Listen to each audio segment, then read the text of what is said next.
Namaste and good evening to everyone present here. I welcome you all to today's CPE program on essence of asset allocation. So we have our distinguished speaker, Ms. Amirda Mohanty ma'am, with us today. Ma'am, request you to occupy the dais, ma'am. Request you to occupy the dais. So before we get into the program, I would like the members to rise up for our I Say motto song.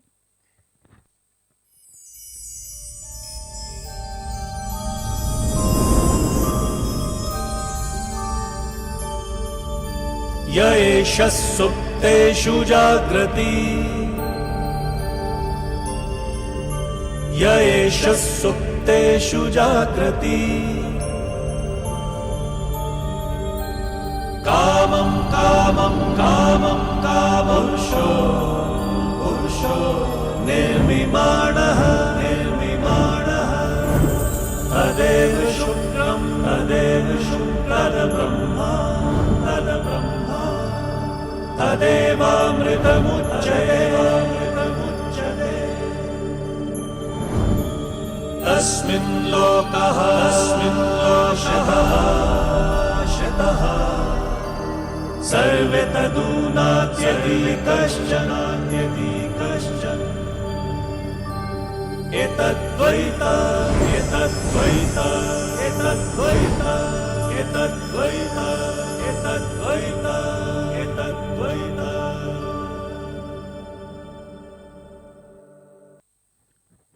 Thank you. So before we begin, I would like to give a short, a brief introduction of Ms. Amirda Mohanty ma'am. She is a Chief Learning Officer and Head Learning and Development at Sundaram Asset Management Company with over 22 years of experience in the BFSI sector and a strong focus on learning and development. She also previously led L&D at White Oak Capital Group and headed Franklin Templeton Academy. She has delivered more than 3,500 classroom and webinar sessions across 200 cities, training over 30,000 distribution partners, including elite advisors and journalists. Her programs span advisor development, client management, financial markets, macroeconomics, behavioral and traditional economics, investment products, sales, and soft skills. She's also created 30 plus structured learning curricula on topics such as AI in finance, sales negotiation, and investment concepts. She has conceptualized and launched Sundaram Smart Edge 360, a gamified investor education platform with 100 plus e-learning modules that boosted learner engagement by 40%. She is also a CFP professional, have cleared CFA level 1 and holds certificate in ESG investing from CFA Institute, and reflecting her commitment to stay current with the evolving industry trends and best practices. On behalf of SAIC ma'am, we welcome you to today's program. I now like to invite C.A. Chandrasekhar sir to kindly give the memento to our today's speaker.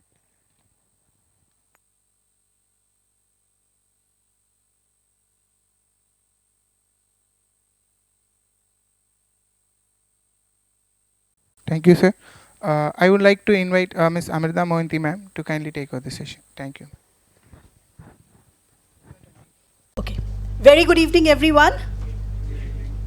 Okay, so nice to, I'm feeling really honored and very nice to be here in front of distinguished chartered accountants to do a training on essence of asset allocation. It's my humble request. I could see some of our distinguished audience being seated at the back. If you can come and occupy the front seats, it'll be wonderful. Having said that, essence of asset allocation. Now let me start by giving you an example. That FIFA World Cup, which happens once in 4 years, do we always see the same country, the same team winning year after year, or whenever the tournament takes place? So some year it could be Argentina winning the game, some year it could be Germany winning the trophy, another year it could be Spain winning the trophy. Just like in any coveted sports tournament, it's not one country or one team that ends up taking the award or the trophy. Similarly, when it comes to asset classes, and when I say asset classes, the asset class means an investment vehicle. Asset class means that they are group of products that exhibit similar characteristic. Say for example, equity. Equity is known to be high risk, high reward.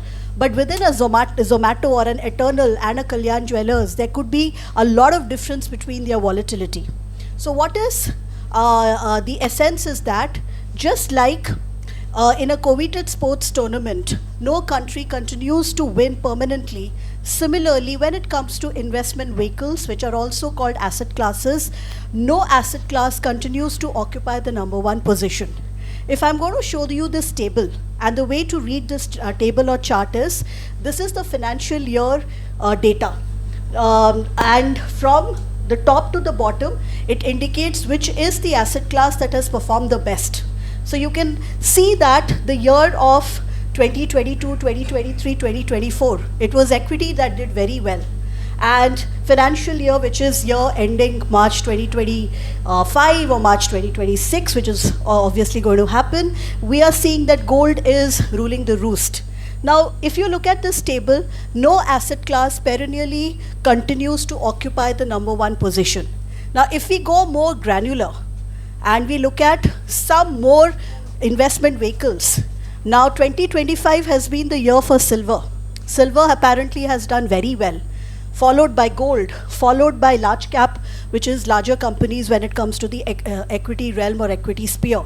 Now, if we look at the 10-year data, it seems that gold, equity mid caps, and silver has done very well. But when we microscopically look at this particular table, now the ones at the top are not always occupying the number one position. And there are asset classes that are also occupying the bottommost position. In fact, equity small cap did very well. Small cap means smaller companies. It did very well in 2017. It did not have a great run in 2018. Similarly, silver. Now, silver and gold are considered, especially gold is considered to be a hedge against inflation. But commodities, especially silver and gold, are becoming hedge against economic uncertainties. Now, if we look at 2020 was the year of COVID. That year, silver did very well. But when there was an economic recovery, when there was a market recovery, silver was one of the worst performing asset classes in 2021. So, like that, you can see there was a big fall for small cap. Small cap did very well in 2021, and equity small cap was not the great performing asset class in 2022. And these are called drawdowns. The fall from the highest level to the lowest level are called drawdown. So when we look at on a 10-year basis, it seems that gold is wonderful, it seems that silver is wonderful. But when we go granular, when we deep dive into data, we know that no asset class continues to occupy number one position. Winners rotate, and if something is doing very well, how do we know that it's going to do very well the next year as well? So therefore, the essence of today's program and the objective of today's program is appreciate that asset allocation is a good way of diversifying our money. So we will look at the concept of asset allocation. We will look at why asset allocation is required. We are going to look at different asset allocation strategies. We will look at what do we mean by rebalancing, what do we mean by periodic review, the taxation around it, etc. and the key takeaways. So what is asset allocation? Asset allocation is not a product. It is a technique, it is a process of dividing our money into various asset classes or investment vehicles. What are asset classes? It's the gold and the silver, the equity, the debts of the world. Now, what is an asset class? It is group of investment vehicles that exhibit similar characteristics. Now, it's a process, and there are certain steps involved. It starts with chalking out your goal, your investment time frame, your risk appetite, etc. Now, why is asset allocation required? Now, every asset class has its advantages and disadvantages. Say, for example, equity. The advantage of equity is it is a wealth creator. We would have heard stories about how we invested 10,000 rupees in Wipro and the HDFC banks of the world, and we are crorepati today. But as many there are examples of wealth creators, there are examples of wealth destructors as well, like the DHFLs of the world, the Kingfisher Airlines of the world. So equity means lot of returns, wealth creation over a longer period of time, but it comes with its fair share of volatility. It requires professional management. Say for example, I would have opened my Grow account and invested into some amount and bought some stocks of Eternal, which is Zomato. But how do I know whether I have to buy the right number of stocks, and the right weightage and the right amount? This requires expertise. So stocks, if you look, equity, if you look, high risk, high return, professional management is required. As many there are stories about wealth creators, there are stories about wealth destructors as well. Now, what do you think about real estate? Now, real estate is one of the most favorite asset class of investors in India. I was traveling to Punjab last week and I was told that the doctors out there are very rich. Not only they make a lot of money through their practice, they have invested a lot in real estate. Now, real estate gives you that sense of ownership. There is something around it being tangible, right? It is tangible, it can appreciate, etc. But the disadvantages could be, I could be very rich on paper, I could have a net worth of 100 crores on paper, but can I liquidate it within the next 1 or 2 days? It is virtually impossible if I'm buying a property. Now, there are also additional charges like maintenance cost and the other administrative charges, illiquidity, regulation issues, so on and so forth. So, real estate has its positives, has its negatives. When it comes to cash, now when we park our money into savings account, it gives us the freedom to liquidate, withdraw money whenever we want. But does it beat inflation? Does cash beat inflation? It doesn't, right? So I might get the power of liquidity, but I might lose the battle against inflation. Now, how about bonds? Now, if you would have invested into, say, NHAI bonds or bonds issued by Shriram Transport or any of those companies, bonds gives you interest. But what are the risks associated with a bond? Pardon me? Credit risk, default risk, absolutely right. So you could have credit risk, you could have default risk. There was this big bank that went bust, and there were a lot of perpetual bond holders of that bank, and RBI one fine day said that the perpetual bond holders, that means the bond never had a maturity, will not get their money back. Now that's a default risk. Bonds are also traded on stock exchange, so the prices also fluctuate and vacillate. So there could be a price risk, which is an interest rate risk. Whenever RBI increases interest rate, there could be an impact on your bond prices or your debt fund NAVs. So bond also has some advantages, it also has some disadvantages. Now, how about gold? What do you think are the advantages of gold? Gold gives you liquidity. Gold ETFs can give you liquidity. But if I have 5 kgs of gold and I go to my jeweler and ask my jeweler to give me an equivalent amount of money, that is little difficult. Now, physical gold, what could be the challenges? Yeah, storage, theft could be the challenges, making charges, wastage, right? So gold is a hedge against inflation. Now, it started out being a hedge, like if your price rise in India is around 7%, which in reality is not. Like my son qualified for NEET under the management quota, and I was searching out for some medical colleges in Chennai, and it gave me heart attack to see, some of the creme de la creme medical colleges charging 25 lakhs to 27 lakhs per annum. Now, that is medical inflation. Medical inflation in India is 10-11%. Right? So when it comes to gold especially, it was meant to be a hedge against that 7% inflation. But the world going through a phase of VUCA, volatility, uncertainty, chaos and ambiguity, gold became a hedge against uncertainty. Right? So gold has given 14-15% return. If you look at the track record for the last 10 years, it has given you that kind of return. But having said that, a lot of Indians buy physical gold. Culturally, gold is so important for us. And gold has storage issues.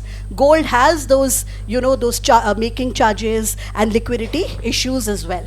Now, why are we discussing this? The reason we are discussing this is to understand that every asset class has their pros as well as their cons. They have their advantages, they have their disadvantages. Most importantly, there is this concept called correlation. You're all chartered accountants, you're very good in mathematics and statistics. This is a statistical tool. What is correlation? In simple language, correlation means how closely two things move up together, move in a similar direction or a dissimilar direction, or they have no connection with each other, right? So, correlation can range from -1, 0 and +1. Now, in simple language, if I have to explain correlation of +1, what does it mean? Let's take the example of rainfall and umbrella. If there are more rains, the sale of umbrella moves up. So more rains, sale of umbrella moves up, that's a correlation of 1. What is a correlation of -1? Temperature moves up, the sale of hot coffee moves down. Temperature moves down, the sale of hot coffee moves up. That's a correlation of -1. What is correlation of 0? Correlation of 0 means stock market returns and movie ticket sale. There is no correlation. Stock markets can go up and down, right? Maybe economy and movie ticket can have some correlation, but you can't define some relationship between their movement. Now that is simple explanation of correlation. Means the extent to which two asset class move in an identical direction. Now it has been noticed, and the data keeps on changing, that equity and debt, when I say debt, we are speaking about bonds. We are speaking about instruments that give us interest where our principal is returned back after maturity. Well, there are instruments that do not give us interest. They might be available at a discount. We get the full amount when the bond matures. Now we are talking about zero coupon bonds. Now, but in simple language, bonds means they give us interest. Now, if you're looking at equity and debt, debt is also called fixed income and bond. It has a negative correlation, which means that whenever debt is doing well, equity may not do equivalently well. It may be performing the other side. Now, debt means that if governments are borrowing a lot of money, technically markets should be in bear zone, or economy should be in recession. So debt and gold have a negative correlation. Now, if you're looking at debt and gold, equity and gold, what do you think is the correlation? Positive, negative, no relationship at all? One is a hedge against uncertainty. One plays on uncertainty. So equity and gold have divergent movements. You would have seen during COVID, the months of February and March, when Sensex and Nifty fell by 37%. One asset class that did very well was gold, the other one was silver. So commodities, especially the gold and the silver and the precious metals of the world, usually have a negative correlation with equity, which means that when equity prospers, gold may not. When gold does well, equity may not. So it's a negative correlation. Likewise, debt and gold have a negative correlation. Now, this is going very viral on social media. It shows the movement of Nifty 50. Nifty is comprising of the 50 largest companies in India. It's a large cap index, it's a big index. Now when we compare Nifty 50 price movement with gold price movement, what can we infer? That when Nifty is down, gold has done well. So most of the time, the movements are contrary to each other.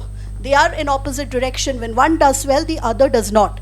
Another inference that can be made out is that when gold has finished its maximum rally, gold's peak rally means its rally is done, is when equity starts doing well. So gold finishes its rally, that's when equity also picks up. The end of a gold rally means the beginning of a equity positive movement. Now, why are we discussing all this? Harry Markowitz is a gentleman who came out with the concept of asset allocation, and he won a Nobel Prize in economics for it. And his famous theorem is called modern portfolio theory. And he said that when you mix two asset classes that are not closely correlated to each other, that might be inversely correlated to each other, negatively correlated to each other, when we are going to mix both of these asset classes in a portfolio, Say for example, you have 100 rupees. You're putting 50 rupees into equity, another 30 rupees into bonds, another 20 rupees into gold, which is gold ETF. What would be the outcome? When we are mixing two asset classes together, what is the outcome we are getting? The risk is getting reduced. The underperformance of one asset class gets compensated by the outperformance of another asset class. So you try to reduce the risk. You are not maximizing the returns. If somebody says asset allocation produces the best return, it does not. It is basically a strategy of protecting the downside. Same returns, can you reduce the risk? Right? That is what is asset allocation all about. So our idea is to optimize returns, not to maximize returns. We want to beat inflation. We want our purchasing power to go up. We want to optimize returns. We don't want to maximize returns, but we want to get the risk reduced a bit. Now, this is quite an interesting table. Now, when we look at the equity as an asset class's journey from 2011 till date, there have been times. 2012, we suffered from policy paralysis. 2016 was yuan devaluation. 2020 was COVID. Equity has had its ups and downs. All in all, it's given you a 13% return. Now, that's a nifty return. And, nifty 50 return. Actively managed equity funds for this time frame, as you all know, would have given much better returns. But it's not that equity is consistently giving you 13% return year on year. Some years are great, some years are not so great. On an average, it's given you a 13% compounded return. Debt just matches up to inflation. It's not beating inflation. As I was mentioning, medical inflation in India is around 10-11%. A 7% means we have saved, we have not created wealth at all. A 7% return from, and I've taken CRISIL Composite Bond Index, it's not matching inflation at all, or it's just about there with inflation. It's not beating inflation. Now, gold has also given you 14-15% return. Now, I'm showing you three portfolios, and one can see that if you had 100 rupees and you had allocated 65 rupees into equity, 10 rupees into debt, and 25 rupees into gold, which is 65% equity, 10% debt, and 25% gold, we ended up making 13% return. Now, if we were into 50 equity, 30 debt, 20 gold, 50% equity, 30% debt, 20% gold, it ended up giving us 11.84. 50 equity and 50 gold. If you had 100 rupees, you had put in 50 into equity, 50 into gold ETFs. That also would have given you 14% return. Now, in the media, in the papers, this kind of a portfolio is getting very much publicized. 50 equity, 50 debt. 50 equity, 50 gold. Right? We are all suffering from hindsight bias. We are looking at, we are in the current, we are looking at the past, we are looking at something that has already performed, and we are extrapolating it to the future. I have my doubts in the last one, which is a portfolio which is 50 equity and 50 gold. And I'll tell you why. The reason is, let's welcome standard deviation. Again, as chartered accountants, you all know what is standard deviation. Standard deviation in technical language means dispersion of returns from its mean, right? Standard deviation is a measure of volatility. It measures standalone volatility. It tells me to what extent my returns vacillate, oscillate, and fluctuate, right? Now, if I'm going to look at the standard deviation, it's like a pendulum. So a pendulum, like, let me all transport all of us back to our school days, and we saw those horror movies and we saw a scary looking pendulum. The one which was possessed was swinging a lot, right? So a possessed pendulum that swings a lot means it has high volatility. Now, when we are looking at equity, equity on a 5-year basis comes with 18-19% volatility. Now, fixed income or debt or bond comes with 2.5% volatility. And gold comes with 16% volatility. Now, what do I make of this? Now, we all know that when we are going to construct a normal distribution curve, right? We have a lot of returns, we want to analyze the returns. Almost 67-70% of time, all I have to take is take the average return of equity, add standard deviation or subtract standard deviation. So for example, if equity has given me an average 13% returns, right? I'm going to add the standard deviation of 18-19% and subtract. I get the range.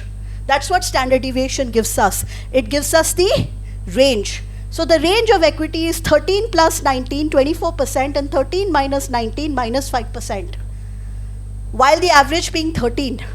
So it's not that all of them earn a 13% return. It's not that all of them earn a 24% return.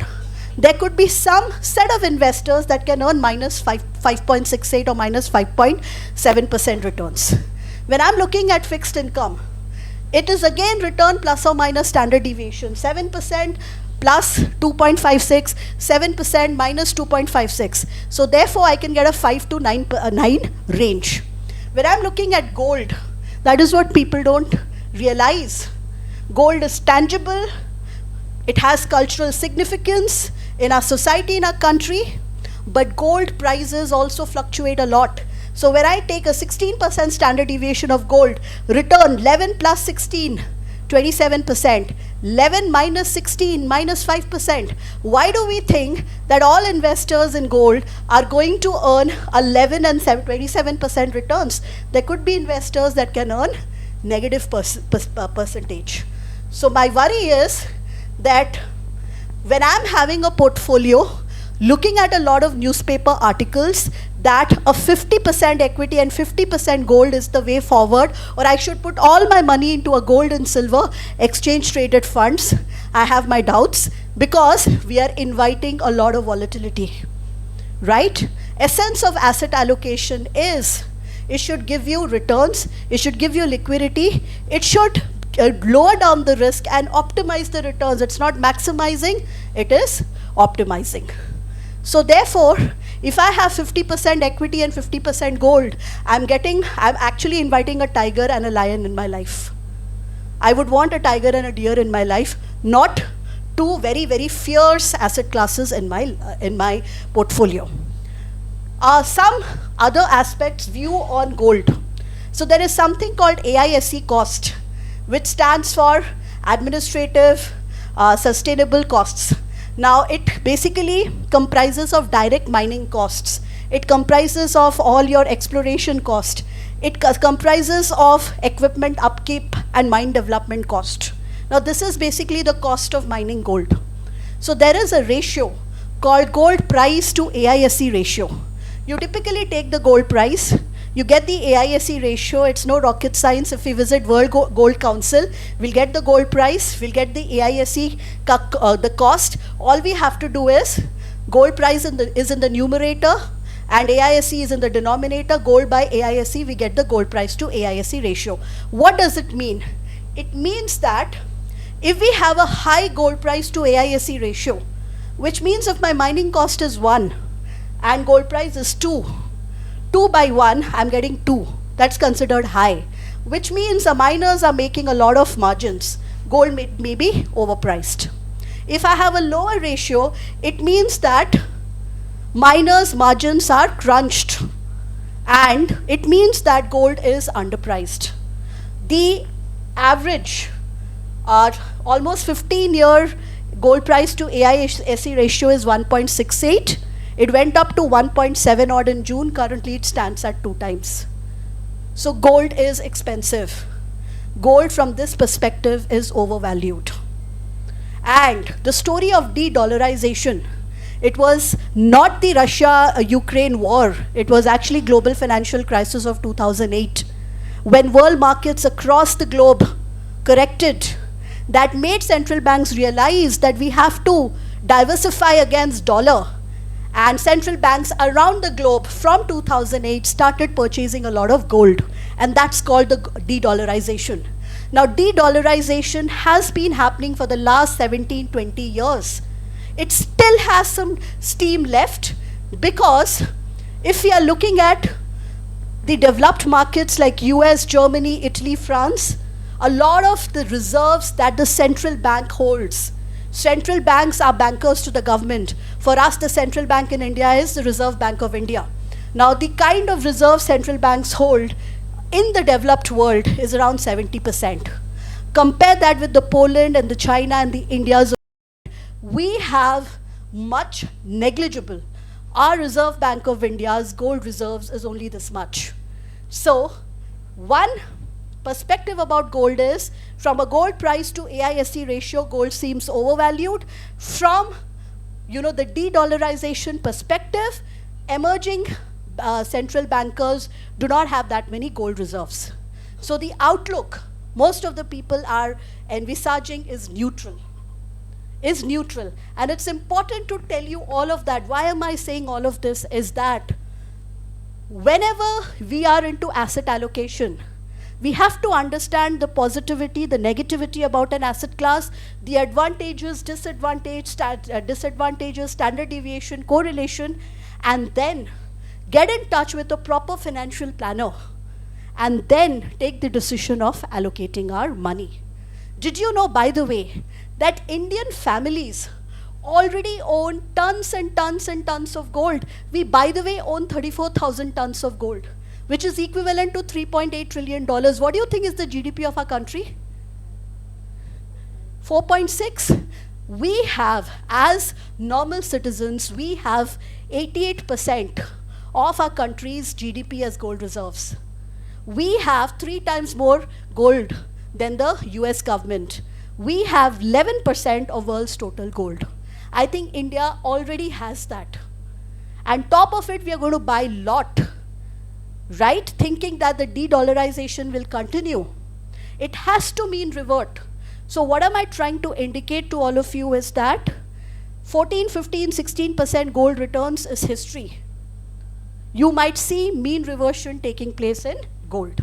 So therefore, let's not get excited, because without knowing the nuances, we are prone to behavioral biases. Similarly, today, silver is the darling of every investor. Everybody wants to buy silver ETFs. Why? Because silver has industrial usage.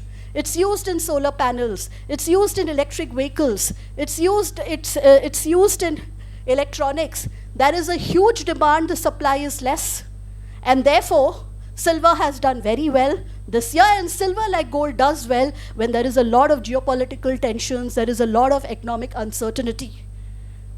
However, so here is another chart which shows that silver demand is far higher than silver supply. However, do you know silver is almost 2 times more volatile than gold? Gold as it is comes with 16% standard deviation.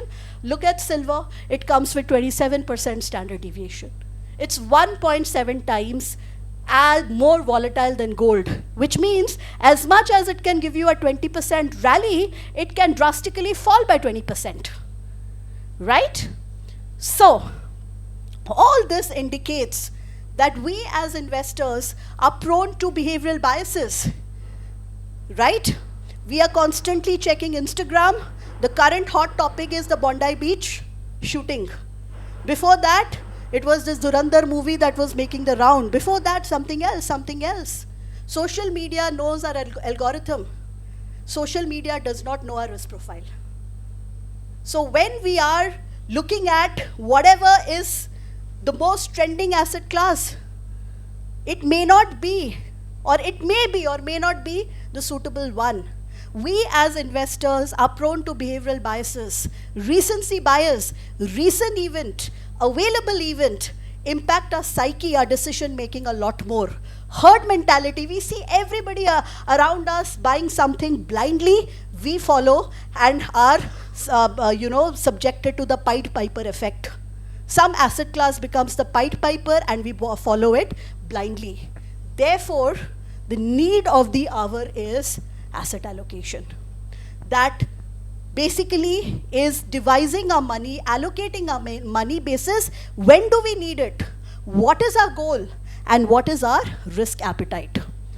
By the way, Brinson, Singer, Biwawa, they did a study somewhere in 1990s that one of the biggest reason for risk reduction is asset allocation. So I'm not faffing in the air. There is a study done by Brinson, Singer and Beaver that asset allocation is the biggest contributor for risk reduction. It's not market timing. Market timing can actually accentuate risk. It's a high risk, high reward proposition. It's not security selection. For every HDFC bank, there is a DHFL. For every ICICI bank, there is a Kingfisher Airlines. Not all stocks are wealth creators. The one that drives risk reduction is asset allocation. So a quick recap. And I like to ask all of you, and I've asked my Sundaram team members to get some chocolates as well. What are the reasons why an investor should allocate money into different asset classes? What do you think are the reasons? Is it just one or is it all?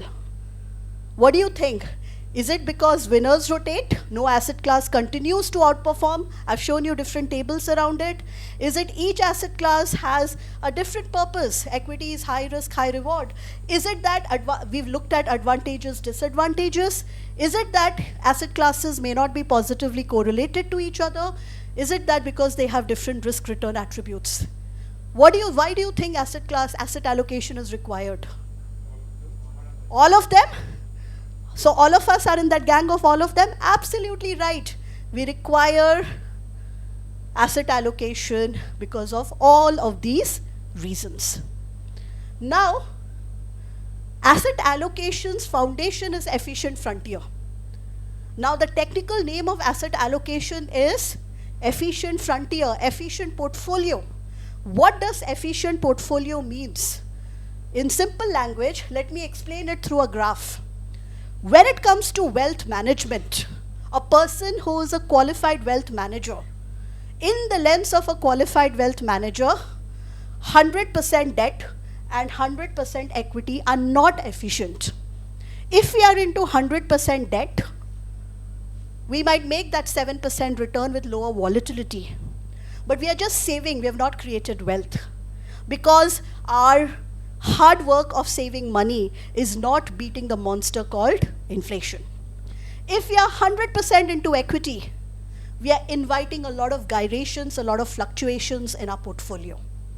But if you're going to sprinkle, if you were 100% into equity, you sprinkle a bit of debt. Now, instead of being 100%, you are 90% into equity and 10% into debt.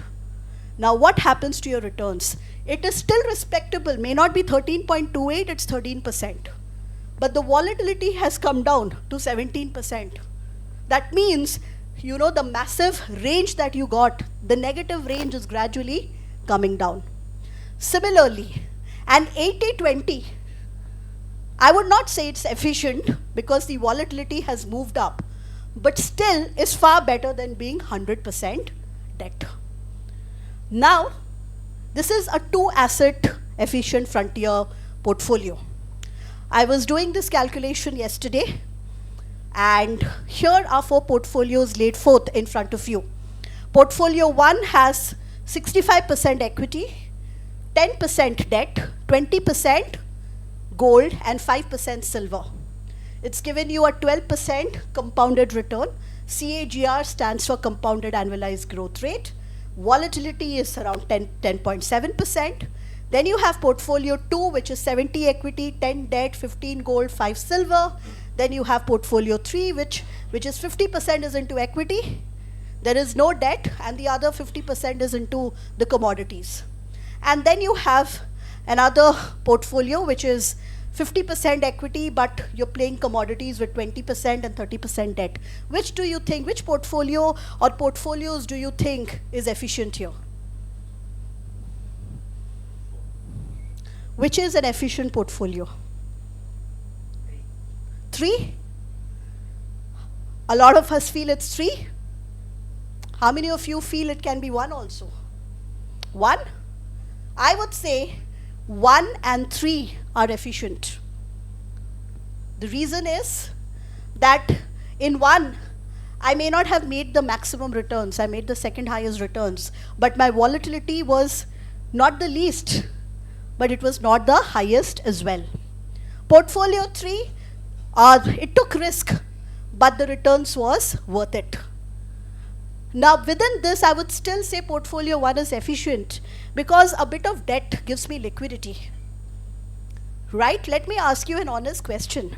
A lot of us would have got hospitalized during COVID, right? And the initial wave of COVID, when we were all hospitalized, our Mediclaim policies did not cover COVID as a clause. Were you able to liquidate your equity funds? It was difficult because equity markets were down. What were you liquidating? You were thanking yourself if you had cash. You were breaking an FD, right? So therefore, we require debt because debt can be liquidated.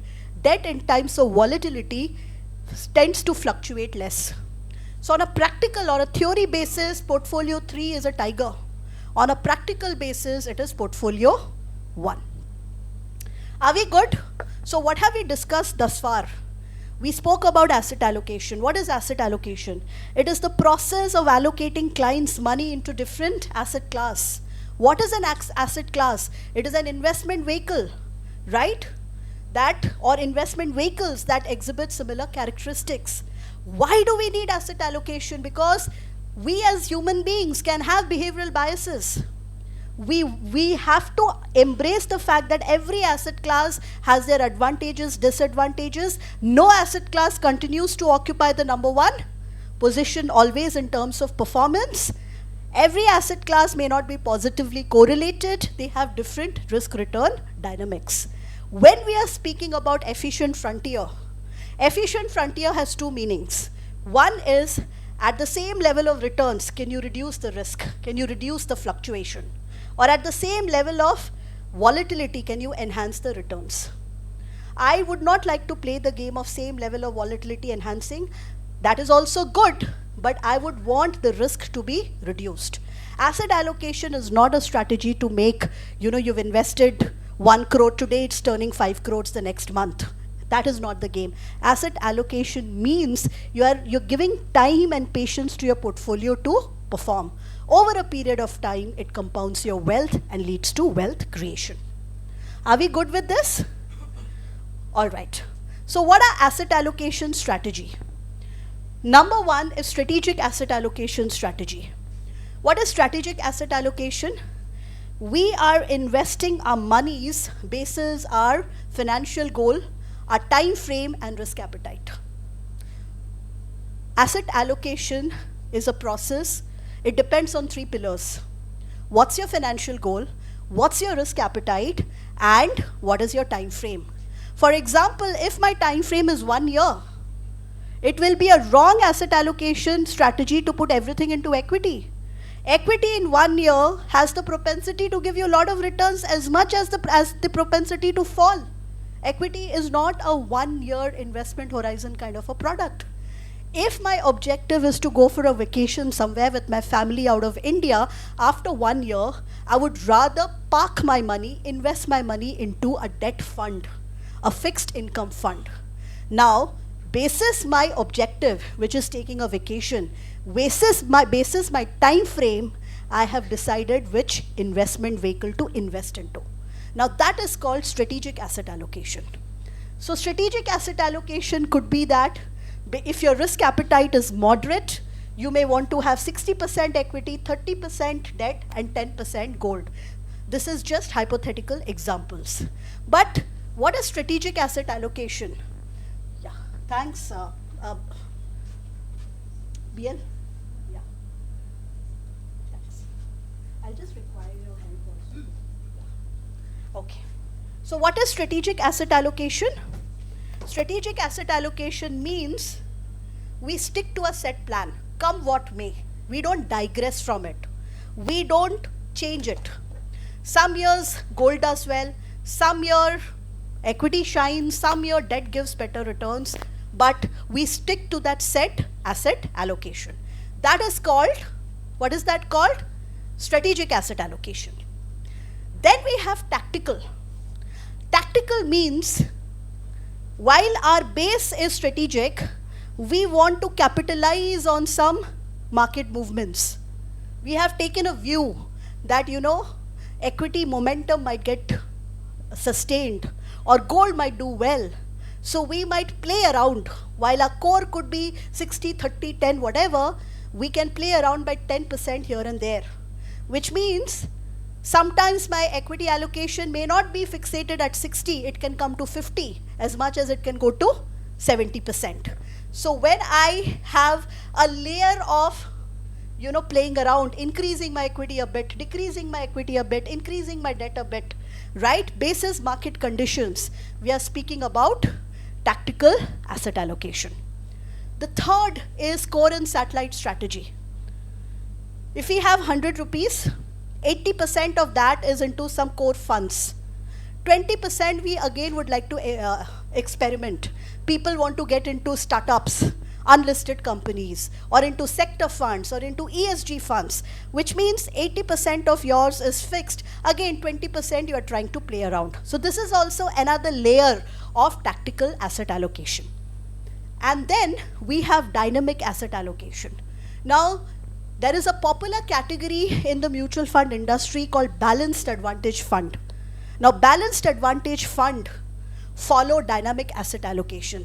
It is a formulaic-led, it is a model-led asset allocation strategies. So the formula decides, right? It's like a quasi-quant fund.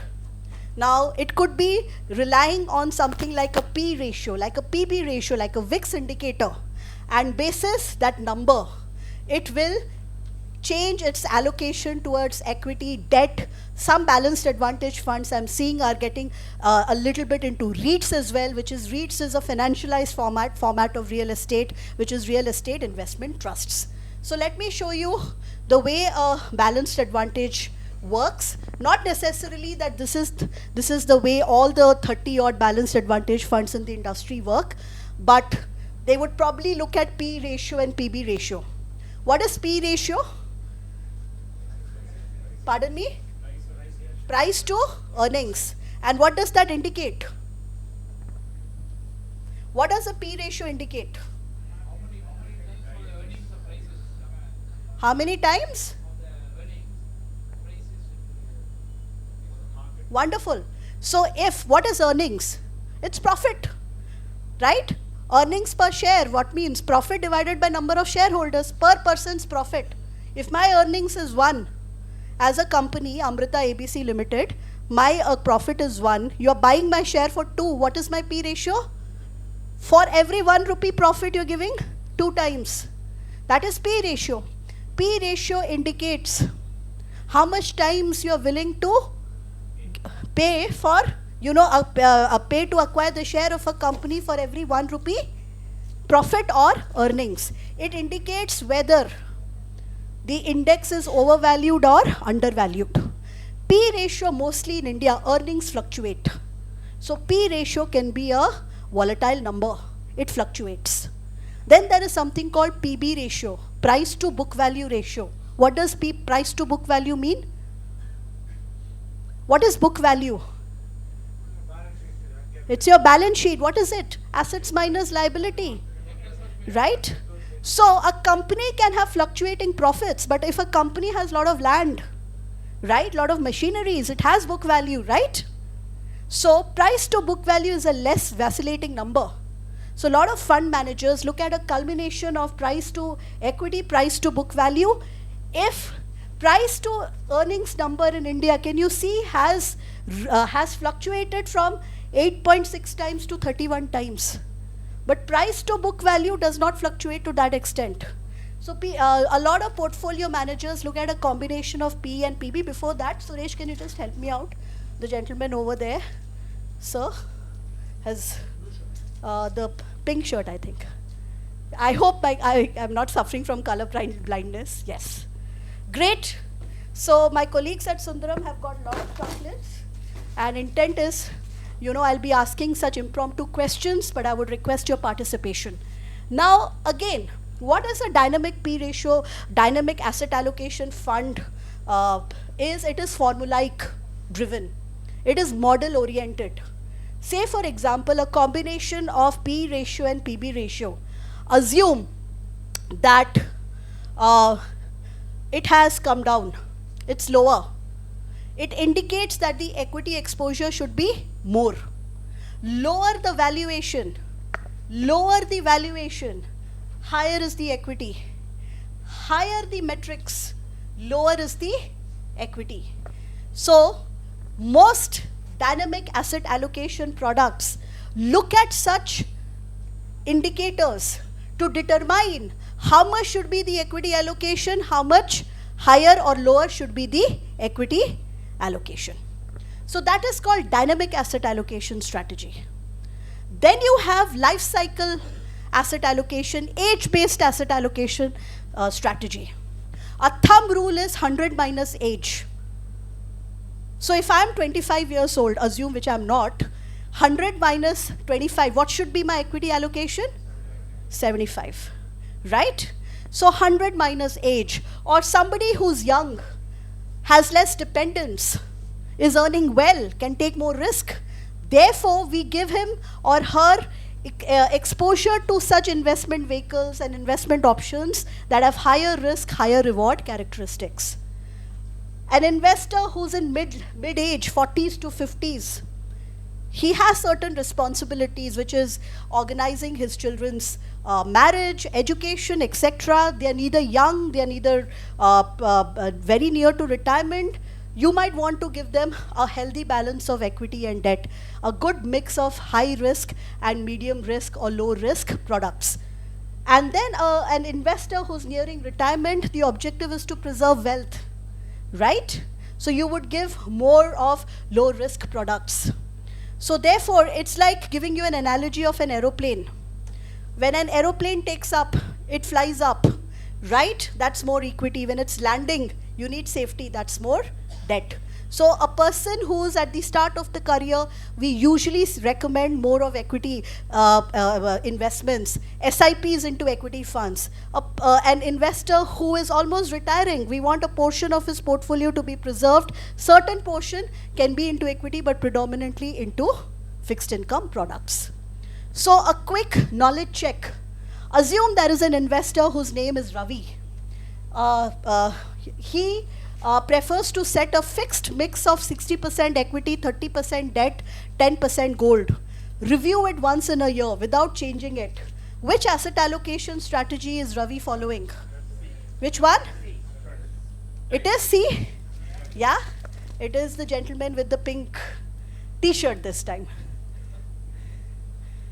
Yes. So it is called strategic asset allocation. So again, whether it is strategic or static, whether it is tactical, whether it is dynamic, whether it is core satellite, whether it is age-based, it all depends on what's your goal. What's your risk comfort or risk appetite? What is your investment time horizon? So asset allocation process is this. We always speak about returns, but when you are building a house, you don't talk about, you might have some vision as to how your house should look like, but you first have the plan ready, right? What's your plan? When you decided to become a chartered accountant, you had visualized that this is how I'm going to study, this is going to be my plan to become a chartered accountant. Similarly, this is your plan, this is your foundation. What's my goal? What's my risk appetite? What is my time frame? Then allocate it into broad asset classes, equity, debt, gold, silver, cash, etc. And products come in the end. This itself is called strategic asset allocation. Now, a little bit about risk appetite, very important. We know a lot of aspects about the financial markets. We are completely tuned into the money controls and the NDTV profits of the world. But do we know ourselves? And that is what risk appetite tells us. Risk appetite is a culmination of risk capacity and risk tolerance. Now, what is risk appetite? Your ability to take risk. Now, risk capacity, within that means your financial ability to take risk.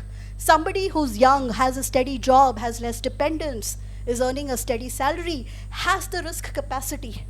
Say, for example, a 25-year-old with no major expenses might have a risk capacity. What is risk tolerance? It's a lot to do with your individual psychology, your mental makeup. Two individuals, Billionaires, they have a lot of money with them. They have humongous risk appetite or risk capacity. But if a 10% drop in their portfolio gives them sleepless nights, then their tolerance is lesser. Tolerance is how much you are willing to withstand volatility in your portfolio. And if a 10% dip in your portfolio gives you sleepless nights, it means that the risk tolerance is lesser.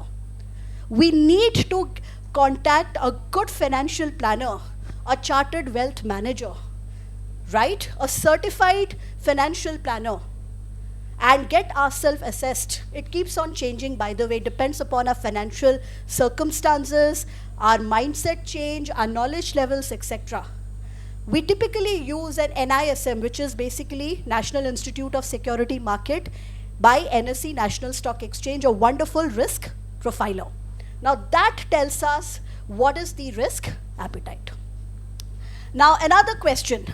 For a conservative investor with a low risk appetite, longer investment horizon, what is the asset allocation strategy you will recommend? For a conservative investor? Three?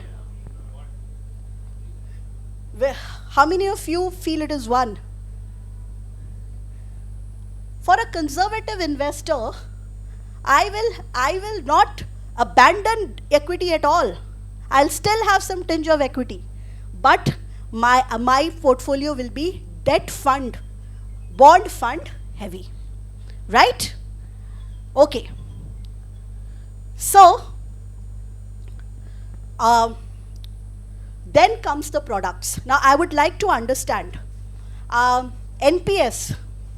Can you withdraw before 60 years of age? Can we withdraw from NPS before 60 years of age? Yes. How much? Full amount?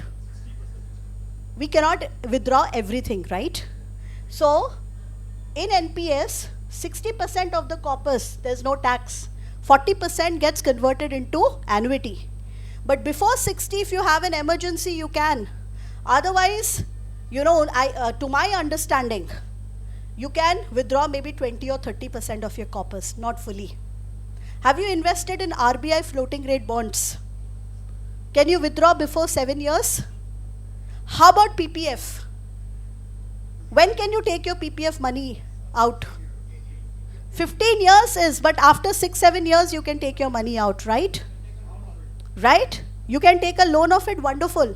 But can you invest, if you have invested 10 lakhs into PPF? What is the investment threshold in PPF? 1.5 lakhs. Above that you don't get any interest. So what am I saying? That whenever we are looking at products is important. But first our flow plan should be ready, which is our goals, our time horizon and our risk appetite.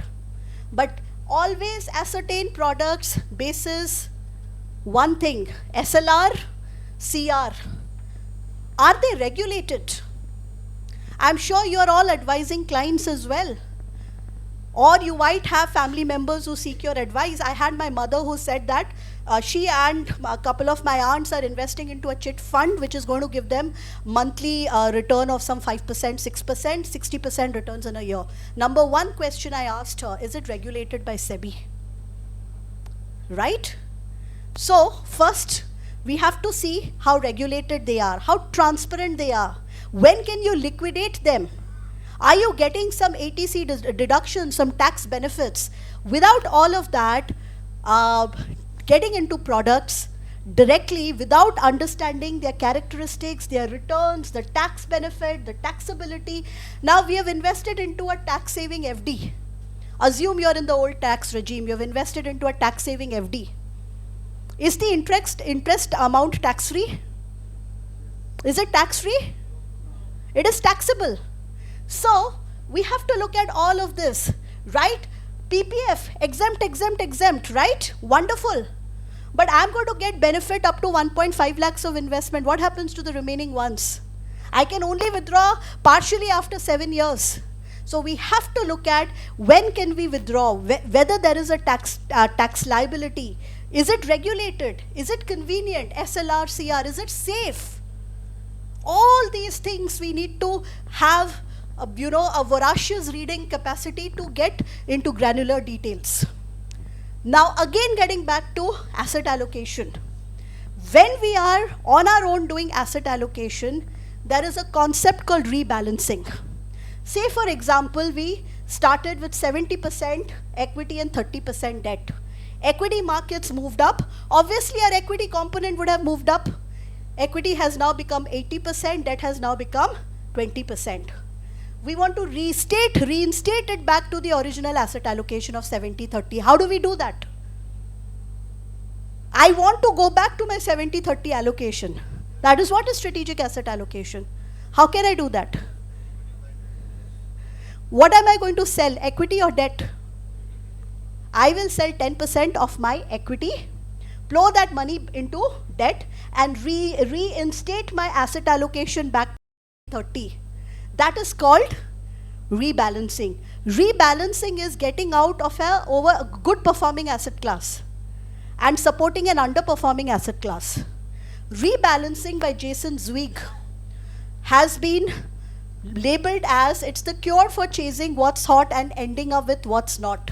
And by the way, rebalancing might reduce the returns a bit, but it really controls standard deviation.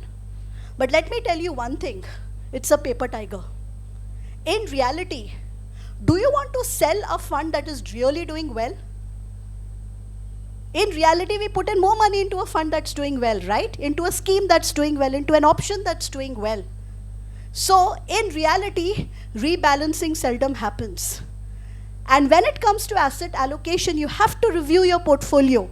Say for example, 10 years to your goal, you were at 70% equity allocation. Closer to your goal, you have 1 year left to your goal achievement. Reviewing states that your equity exposure should gradually come down. Why is that so? When we started out, we were having 70% equity exposure. 5 years down towards our goal achievement, our equity exposure has come down. 1 year towards our goal achievement, our equity exposure is very, very less. What is the intent of following this strategy? Less volatility, right? So we don't want investors to be at the mercy of markets when we want to withdraw our funds. Thank you, Suresh. Really appreciate it. Yes. Yes, yes. This one?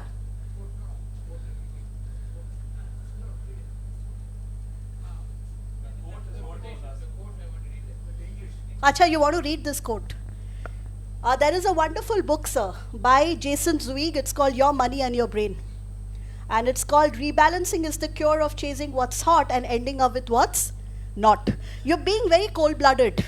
It requires a lot of objectivity to withdraw a portion of your money from a performing asset class and allocate that money into an underperforming asset class. Ideally, this should be done, but it requires tremendous amount of research and objectivity.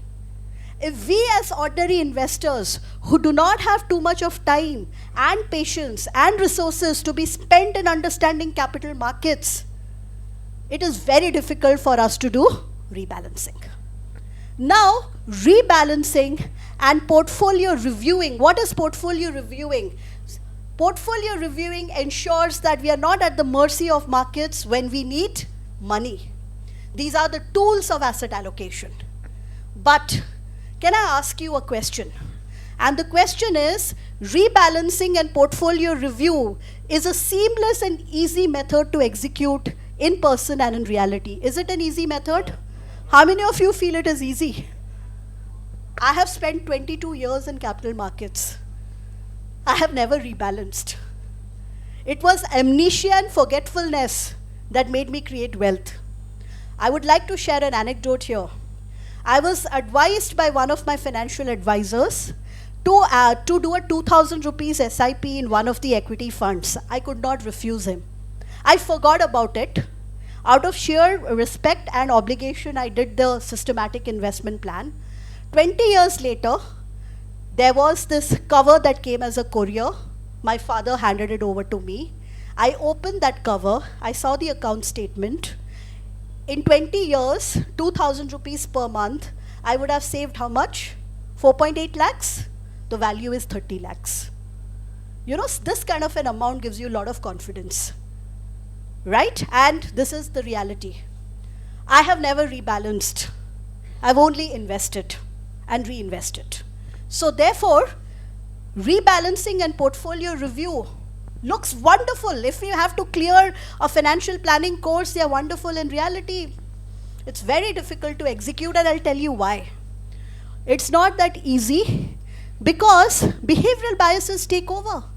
Today, a lot of investors, even if you tell them that, gold might appreciate by 12-15% next year, silver might appreciate by 12-15% next year, gold might appreciate by 9%, gold will mean revert. De-dollarization is a story of 17 years, 20 years, it has to come down, gold is overvalued, silver is overvalued, etc. People are not willing to listen.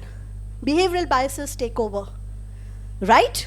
Second is impact of taxes. When do you rebalance?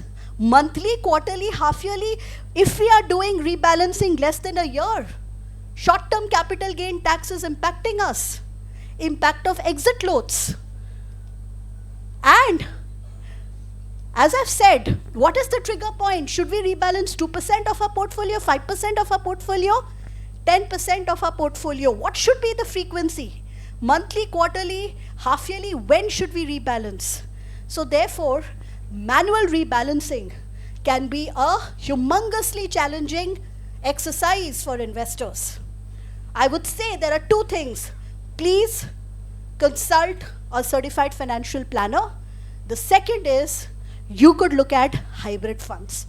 I feel hybrid funds are pre-packaged products. Yes, I belong to an asset management company, but from a very altruistic perspective, I would say that hybrid funds are good. They are pre-packaged products. Now, I'd like to ask you why. Why do you think hybrid funds are good? Have you invested in any hybrid fund? How has been your experience so far? Okay? What benefit do you see in hybrid funds? So hybrid funds decide how much to get into equity, into other asset classes. They will decide the reviewing process, the rebalancing process. What benefits do we get? What do you think are the benefits of hybrid funds? Low volatility, wonderful. Within this, do you think they offer diversification? Yes. Do you think they offer risk management? Do you think they offer flexibility? I can redeem partial, I can invest some additional amount. Do they give convenience? They are managed by experts. Hybrid funds give everything. When I started my career, there were only 3 categories of hybrid funds: conservative hybrid funds, balanced hybrid funds, and aggressive hybrid funds. And they only catered to 2 asset classes, equity and debt. Today, there are 7 categories, right? Conservative hybrid fund, as the name suggests, will invest more into which asset class? Debt or equity? It will invest more into debt. So 80% of the amount gets invested in debt. Balanced hybrid funds will invest what proportion into equity and debt? Pardon me? 50? 50-50, sir is winning a lot of chocolates. So what's your dashboard, sir? 2, 3? 2, wonderful. Great. So you can say 50-50, but it's 40-60. 40% to 60% into equity and debt. How about aggressive hybrid funds? Where will they invest? Equity more or debt more? Huh? More equity. I think sir also deserves a chocolate, a small token of appreciation from us. Yes, more of equity, which is sir at the center. Yeah. No, yeah, yes. Yeah. So aggressive hybrid funds are 75-80% invested into equity. When we talk about conservative, aggressive, and balanced, we are speaking about 2 asset classes, equity and debt, in varied proportions. the ones that are very popular right now are multi-asset allocation funds and dynamic asset allocation funds. Multi-asset allocation funds invest minimum into 3 asset class, right? Minimum 10%. So most of the multi-asset allocation funds today in mutual fund industry will invest into equity, debt, and gold. Dynamic asset allocation products, as I've mentioned earlier, are called balanced advantage fund. They are model-led, formulaic-led asset allocation strategy. And most of them invest into equity, debt, a bit of REIT, and derivatives. What is an arbitrage? Arbitrage, I always explain it with a very simple example. It's like buying 100 rupees, 1 kg of mangoes from for 100 rupees in Anna Nagar and selling the same 1 kg of mangoes in T Nagar for 200 rupees. So what you have done? The security is the same. You are capitalizing on the price discrepancy. So buying the same security in different markets at different prices, like buying an iPhone from Malaysia and selling it in India. So when you're doing, replace the iPhone and the mangoes with an equity stock, there we go, it is arbitrage. Arbitrage is considered to be a quasi-liquid fund. It's a hedging strategy. You try to hedge. You're buying one security, you're buying a stock, say Infosys, you're buying it in the cash market or spot market, which is the normal exchange. You're selling an Infosys future in the derivative market. That's an arbitrage. And then you have equity savings. What is equity savings? Equity savings will also get into arbitrage, but not like an arbitrage fund. Maximum arbitrage would be 10% or 20%, not more than that. As per offer document, it is 10 to 35%. So here we go, we have all these categories, and if we have to make a graph, a risk return graph, the least risky ones are arbitrage, followed by conservative hybrid. The most riskiest ones are aggressive hybrid. So please come into aggressive hybrid funds if you have at least a 5-year time frame. But a lot of aggressive hybrid funds give good amount of dividends, especially for investors who are in the new tax regime. For income up till 12.75 lakhs, the dividend income is tax-free. But please look at how consistent the dividend payment has been, or payout has been. Has that AMC skipped any dividend or not? Do they have surplus? All this a qualified financial advisor will help you. A multi-asset allocation fund, though they have given a lot more, but we give a conservative estimate of maybe around 10% or 8 to 10%. The last one, taxation. Now when it comes to, this is a taxation pertaining to hybrid funds. An aggressive hybrid fund, because it has 65% exposure into equity, right? Whenever you make any gains of less than 1 year, they are called short-term capital gains. And the tax is 20%. Whenever your gains emanate from an aggressive hybrid fund, because it has a lot of equity exposure of more than 65%, those gains are called long-term. Gains up to 1.25 lakhs, you don't have to pay tax. Gains beyond 1.25 lakhs, you have to pay 12.5% tax.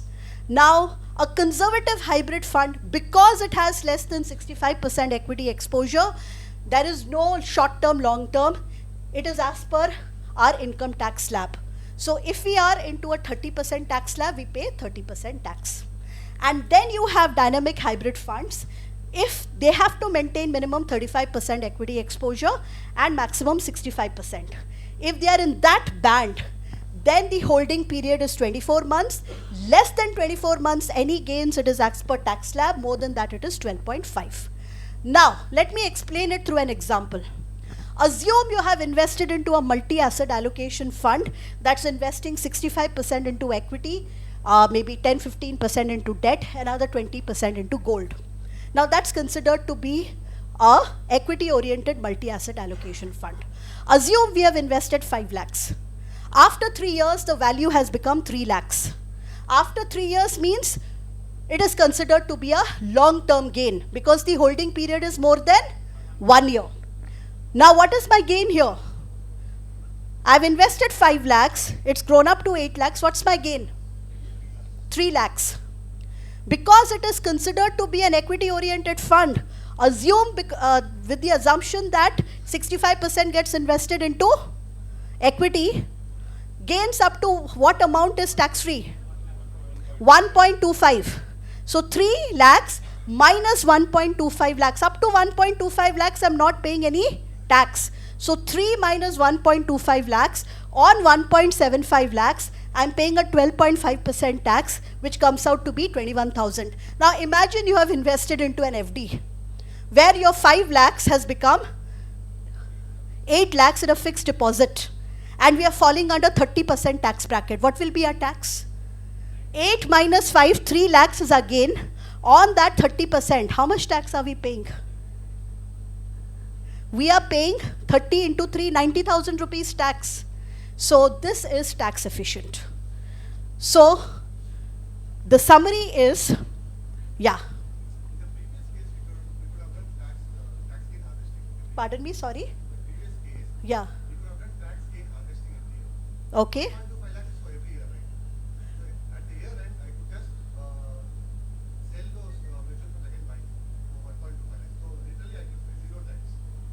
No, can you come again? Yeah. Yes. No need to get, yeah, you can do that also. I agree. I'm just giving from a very academic perspective this example. Ki you waited. You can do the same thing. What you have said is absolutely right. Now, so to end, there are pre-packaged products. 20 years back, there were only 3 hybrid funds. Today, we have 7 types of hybrid funds. But asset allocation is a process. I would rather suggest that if we are passionate about wealth management, then we can do it on our own. But rebalancing and portfolio reviewing is a tedious activity. And the essence of asset allocation is efficient frontier. We want to reduce the risk. Right, in the language of wealth management, 100% debt or 100% equity is not an efficient portfolio. And as I've said, when we looked at different kinds of portfolios, even though on paper portfolio 3, which is 50 equity and 50 commodities, looks great, a portfolio 1 is realistically great. And a bit about our Indian equity valuation. Now you might ask me that, Amrita, I want to invest into equity.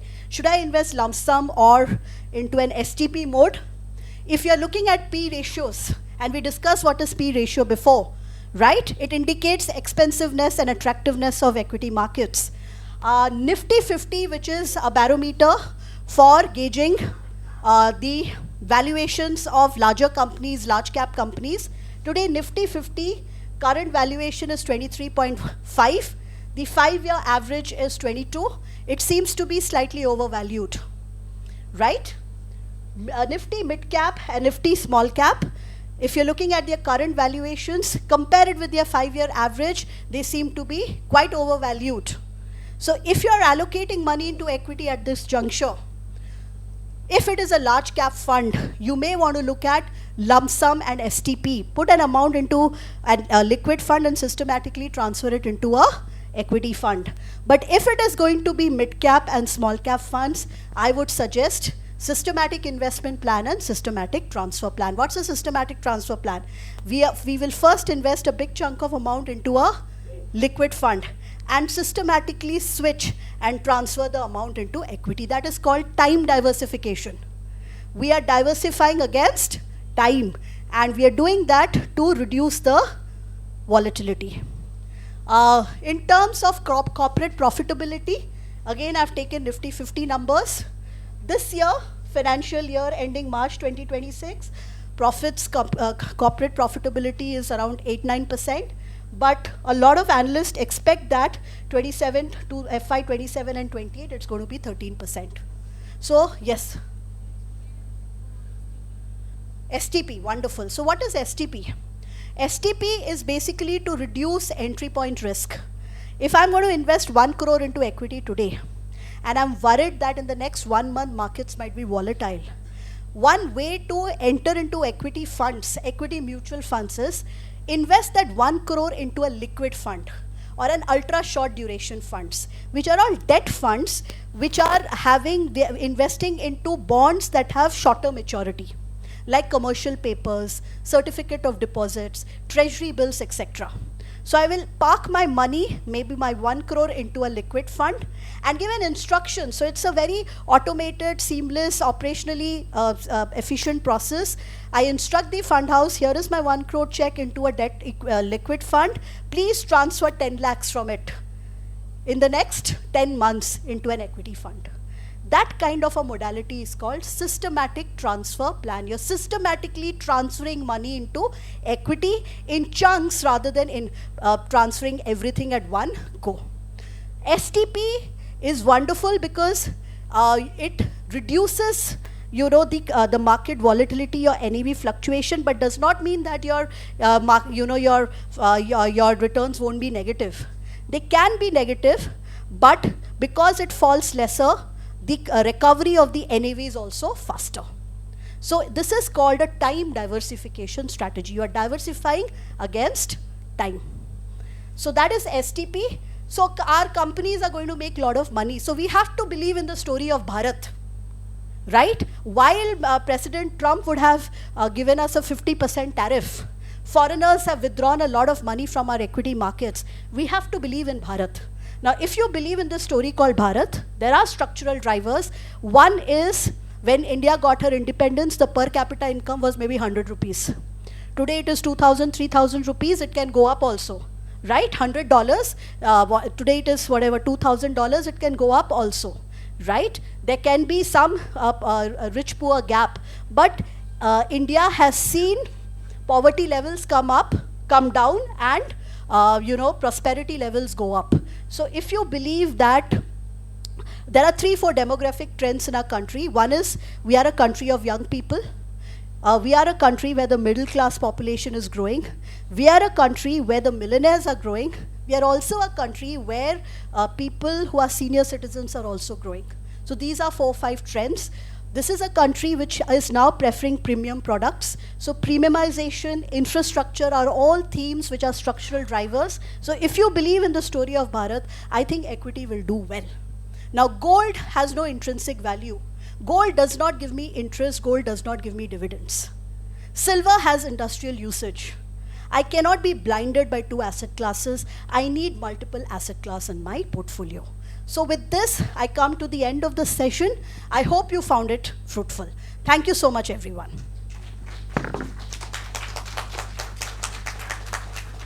So happy to take any questions that you have. It's up to you. This is the QR code. My name is not Gold and Silver. My name is Amrita.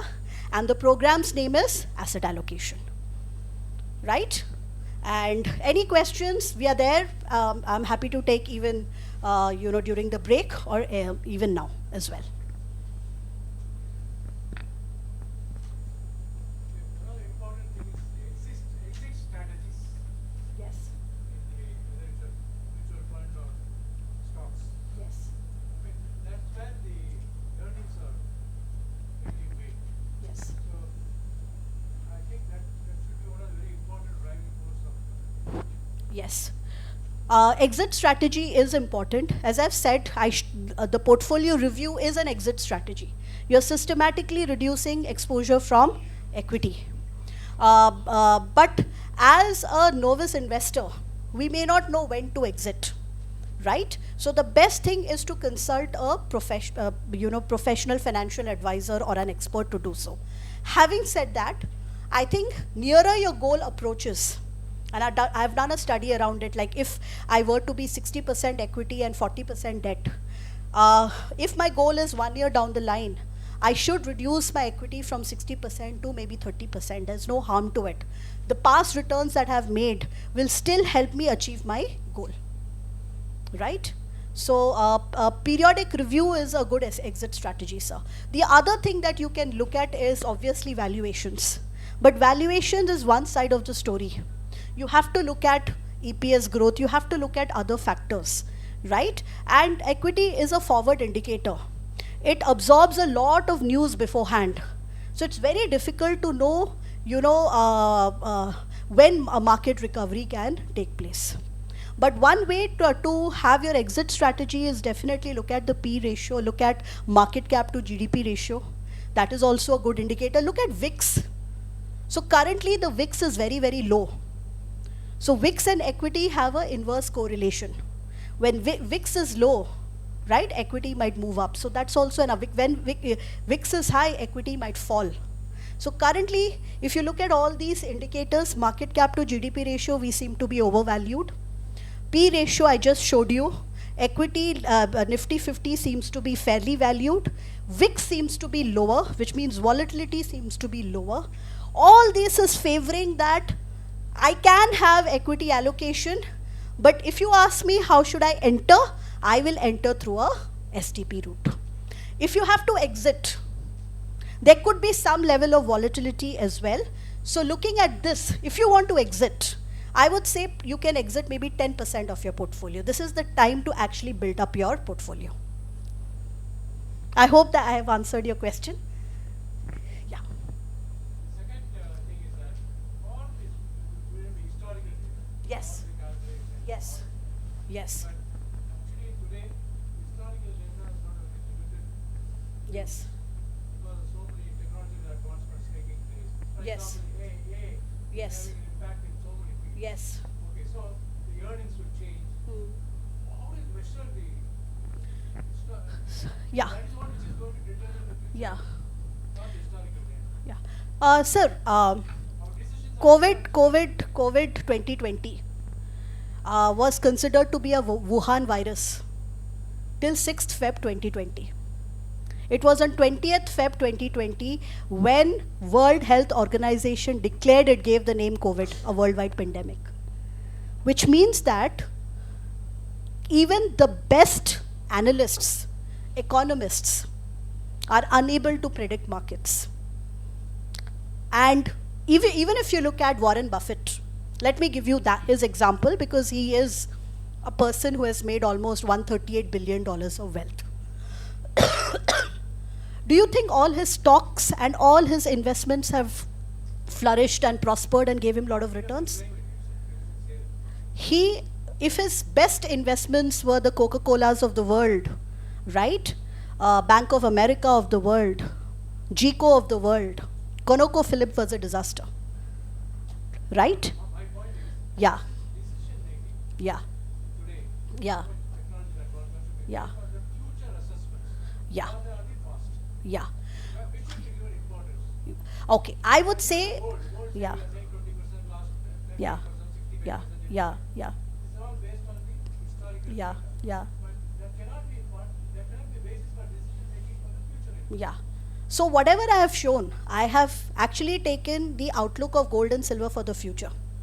If I had to take the past, I would have been gung-ho about 50-50 equity gold allocation.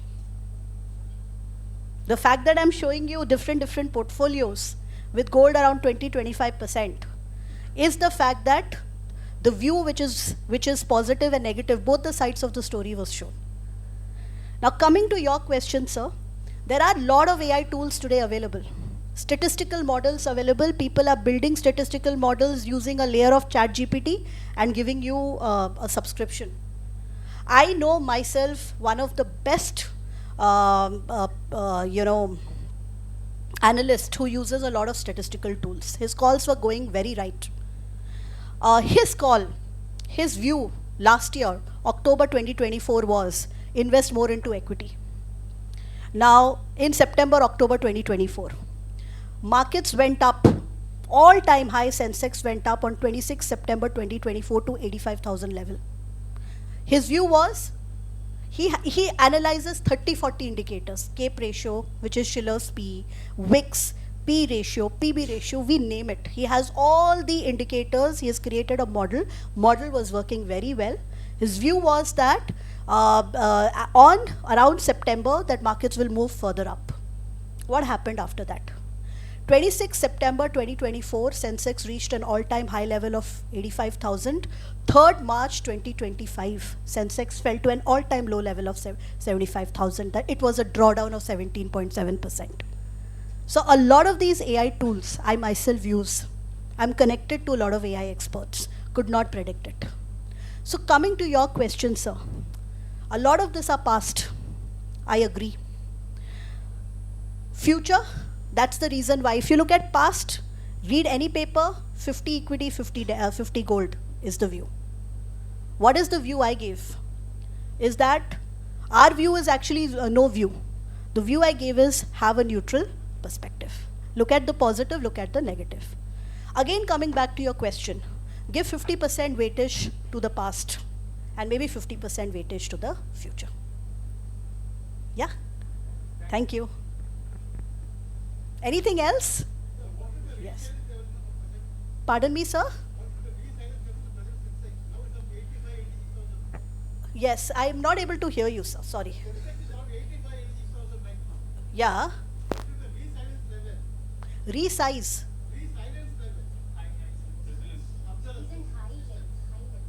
Recent high levels. Okay, what is your outlook, right? Again, good question, sir. A lot of people are predicting that there is another 9 to 10% upside for Sensex by March 2026. But these are all predictions. Like, say, for example, a Goldman Sachs, a Bank of America, Merrill Lynch might expect that markets might move up to 90,000 by the financial year end. But then these are just expectations. I think earning numbers for this year is 8.5%. The next year it looks much better. GDP growth for this has been very, very good. I think the next quarters also it may not be 8%, maybe 7%, 7.5%. There is a lot of likelihood for Sensex to go up to 90,000 levels also. But can I say by March? I don't know.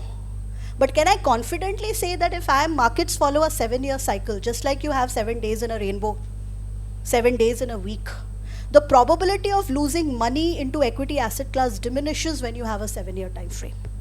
If I have a 7-year time frame and I expect that my earnings growth, my companies in India will post earnings of 11-12%, right?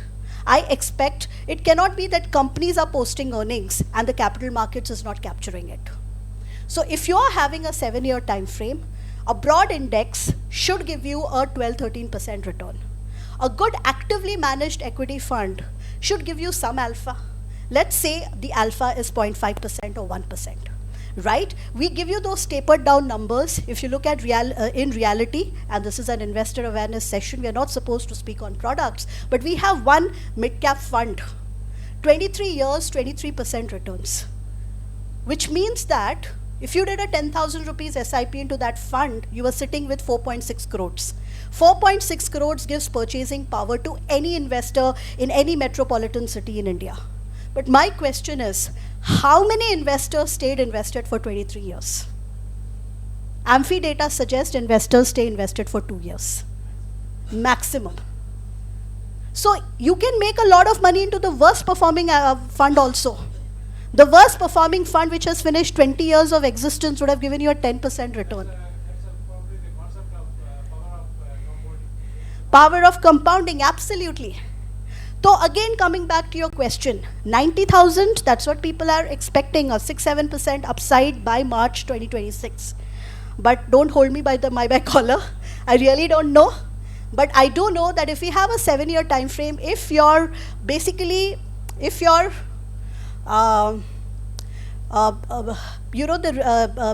the returns that you get from equity market is GDP growth plus inflation. So if your real GDP growth is 7%, inflation is 6%, 7 plus 6 is 13. Corporate earnings number is 13. Ideally, on a 7-year time frame or a 10-year time frame, it should give you that 13-14% return. A good actively managed equity fund should end up giving some alpha. Yeah. Yes. Stability of market, they say, investment point of view, quality, suppose now you sell a share after 1 year. When you earn 1.2 collect and the capital is like. Yeah. If you sell a share and you purchase a property, I get exemption. Okay. Why not for buying a share alone? Same asset. You want to buy the share rather than buying the fund. Share will not policy, no? For exemption. No. The government is made, our market will be more stable. Okay. Either for gold, but you have discussed of Yeah. heads of the investment. Yes. Either for debt or equity. Yes. Then for the investment point of view, they should give some exceptions. The investment again, business again, do not pay tax. If you're saying, I don't understand why not in our country, in all the countries, especially for the GPT or tax. there is an exit tax. You want investment, they should be taxed.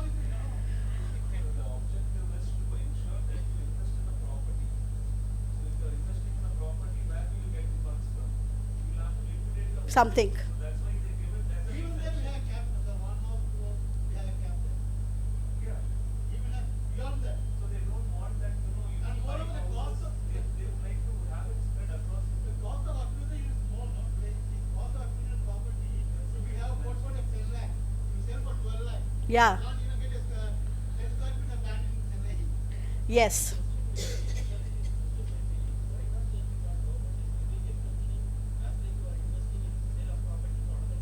Property. You should give for the same.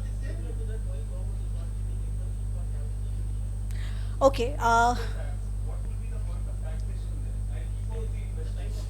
No, I sell another share, I buy another share, you need an exemption, right? That is your question. See, all this while, equity, there was no tax itself. It was only in 2022, the long-term capital gain tax of 10% came in. Then it became 12.5. Prior to 2004, also same was prevailing. So there was no tax. So for government, 2004, yeah, tax for capital gains. yes. No, till, yeah. They say if you support SPT, there is no capital gain. So the point is, sir, government has to fund its fiscal deficit. If you now for them, all your capital gain tax is also a good source. If 10 FIs pull out the funds in the market, Sir, your point is wonderful. It yeah. Uh, if 10 FIs pull out from the market, the market will be by 10%. right. Pardon me, I couldn't hear you. Yeah. 10 FIs pull out from the market, Yes. our Sensex will, see, our market will bleed. Yes. By 10% it will bleed. Yes. So if there is an opportunity for investment for the seller, it will not, the market will be stable.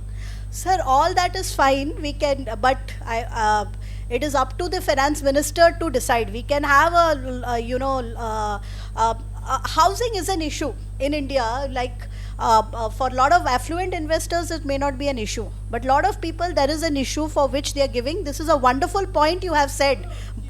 Yeah. It has gone beyond the sea. I think we said the housing sector has gone top level. Yes. It's not because we have any middle income person or lower income person. Yes. Whatever gold we save out, you not get it. Another country they get any legacy. Yes.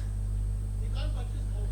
Sir, these are all wonderful points. Unfortunately, you are telling it to an educator, not Nirmala Sitharaman. I might have the persona of a Nirmala Sitharaman, but I'm not.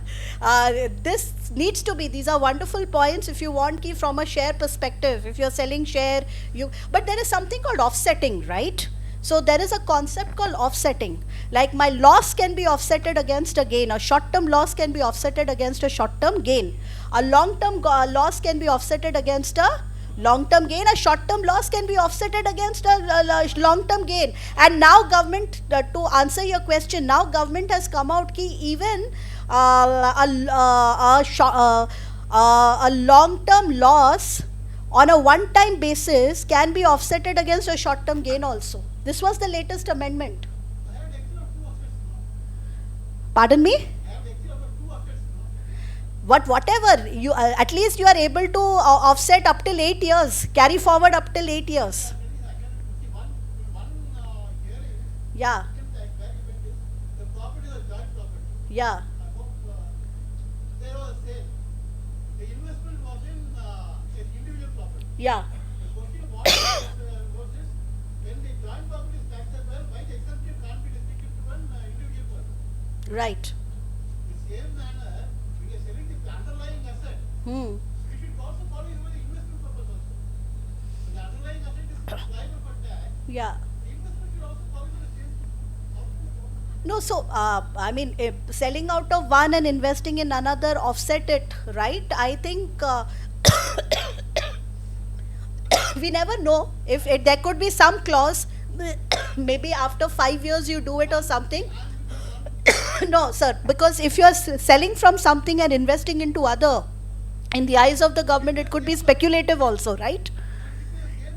Sell-code, buy-code equipment. See, I am with an portfolio, not with a portfolio company, a share working company. First slide, what I get is 9 out of 10 people who have entered mutual option suffered a loss. Hmm. The transaction cost is 28%. Huh.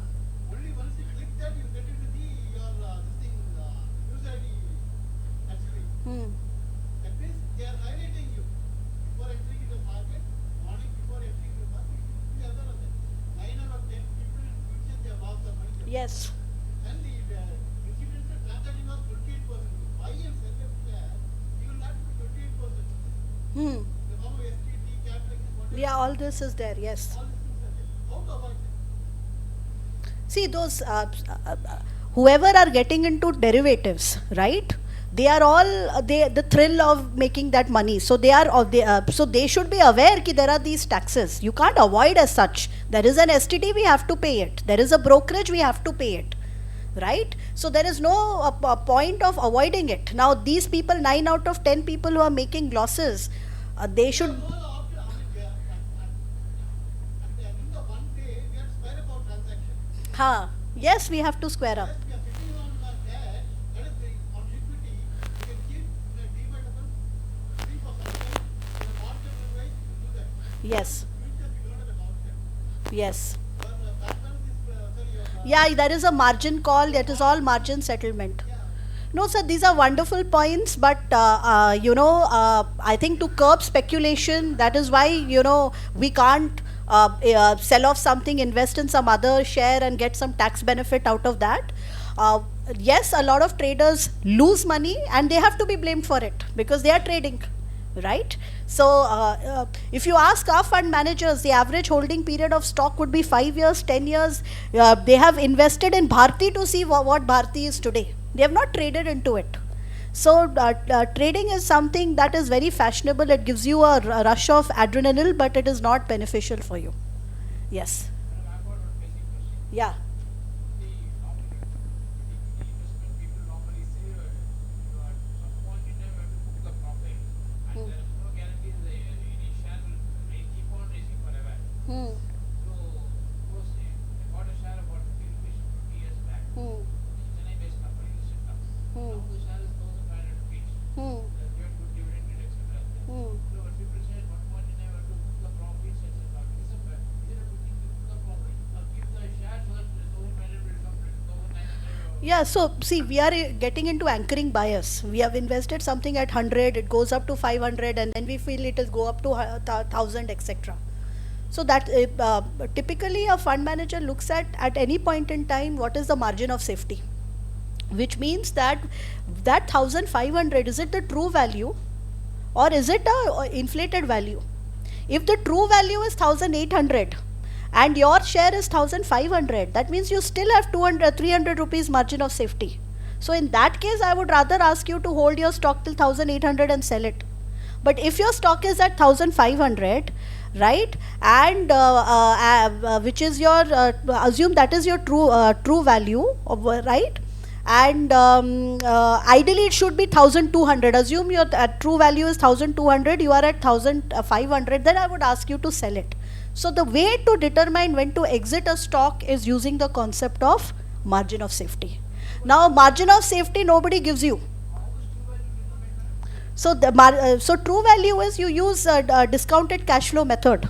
So basically so this is what they a good brokerage house will, you should ask what is the intrinsic value, what is the true value, what kind of a margin of safety it has. No, it works out, sir. For fund managers use margin of safety as a principle. Yes. That is, they call governance as no, like if Yeah. you know the book value repeat corporate is somewhere around 290 or 300 lot. Hmm. But the share is trading around 270. Yeah. 220 only, right? Yeah. No, so sir, a margin of safety is a concept used by Warren Buffett itself. Some shares where the Yeah. book value is only some, it is almost 3 times it is trading. Huh. Who is accelerating the market? Either the FIIs or the operators. Yes. There are some shares where morning 11 o'clock it will go up or 3 o'clock it will come down. Yes. I agree. So there are players who play on the market, but ideally speaking, also look at this intrinsic value. One is this MOS. The other is you can also look at its moving average.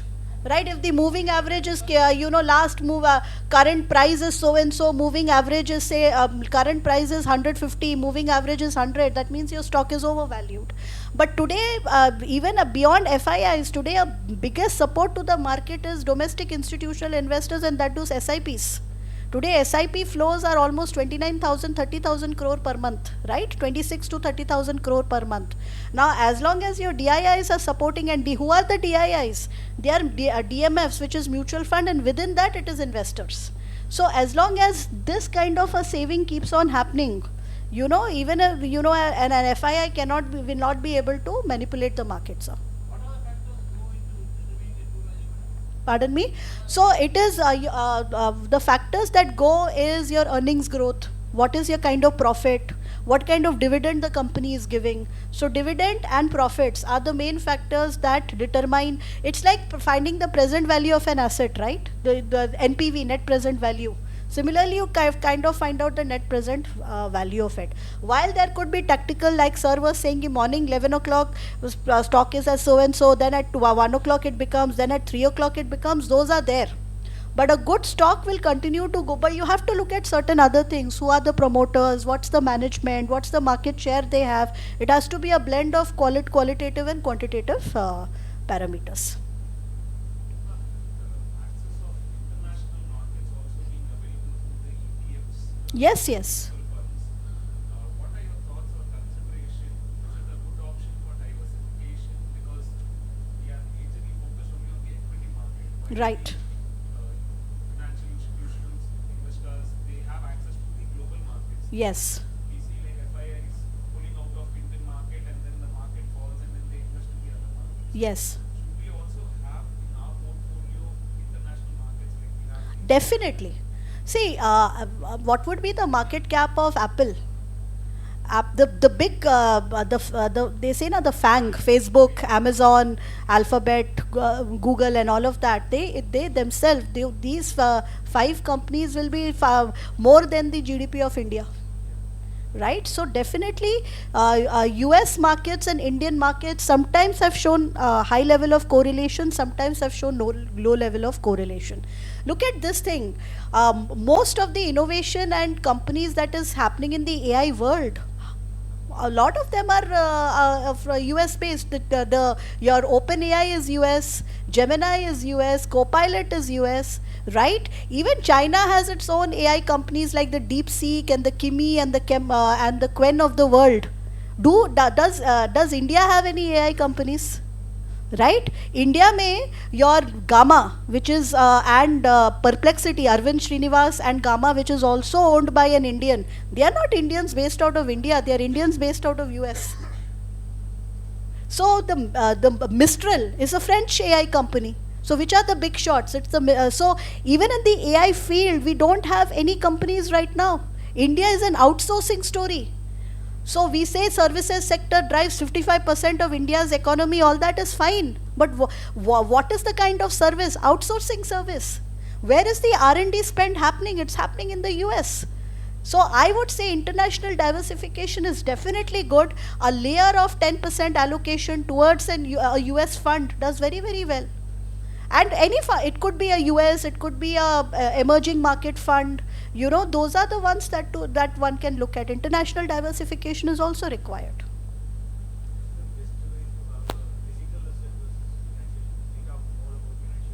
Yes.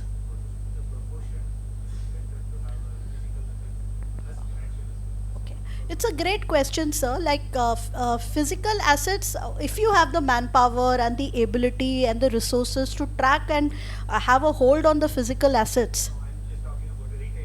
A retail investor, sir, somebody like me, my physical asset should be my primary residence, not beyond that. Now, beyond that, sir, I do have a house in somewhere near. Yes, not more. I would say 20-30%, not in physical asset. Rest all in financial assets. But somebody who's extremely rich, has a lot of people to deploy, employ, you can actually play around in the real estate market, it's fine. Now, coming back to Punjab trip, I was told, I went to a place called Bhatinda. Bhatinda was called the cancer capital of Punjab, right? They had those solar powers and lot of people had cancer, etc. Correct? So a lot of doctors came up. Today, those doctors are biggest real estate investors. They have 40 crore, 50 crore of wealth all in cash. So as financial advisors, we are telling them pay tax and put it into at least a mutual fund to begin with. That's far better. So you are right, for a retail investor, not more than 25-30%, sir. One primary residence is more than enough. Otherwise, to track, to take care of it, to liquidate are all hassle. Unless we are so blessed that we are into mutual fund industry, which is wonderfully regulated, and it gives us liquidity. Okay. No, sir, SAP, in the sense we look at SMEs in a small cap fund, or even in a large cap fund, or a large and mid cap fund, or a flexi cap fund, or a multi cap fund. The SME stocks alone, Yeah. separately BSE SME and NSE SME stocks, Hmm. the number of DIAs holding is almost zero. Right.